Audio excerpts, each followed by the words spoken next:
On a sweltering Thursday morning at the St. Lucia Fire Service Training Ground in Vieux, St. Lucia, the next generation of firefighters confronts an orchestrated inferno. The carefully controlled blazes represent more than routine training. They are a significant component in what is called aerodrome emergency preparedness. As part of the overarching course to become a fire officer in the storied St. Lucia Fire Service, Training Officer Nimrod Prosper outlines the progression.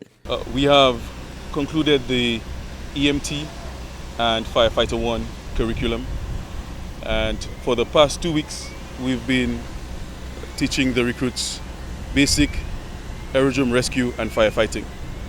So today we are introducing them to live fire, because aircraft fuels, they are very flammable and they burn with intense heat.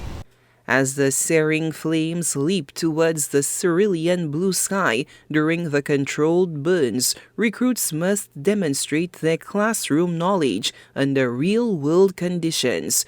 Prosper's assessment carries measured optimism amid the intense training evolution.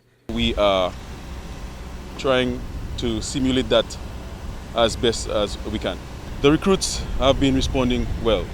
They are putting into practice what they have learned in the classroom, and based on their responses here on the fire ground, I can say that I'm pleased with the effort.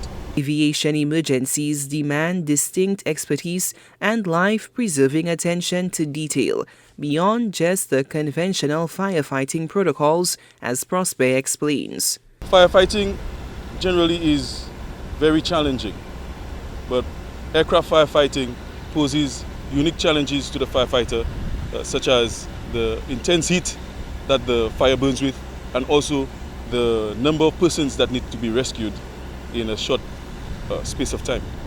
So we are training the recruits to best be able to handle these situations. Officials explained that as commercial aviation expands throughout the region, such rigorous preparation has become an indispensable standard for all would-be fire officers in 21st century St. Lucia.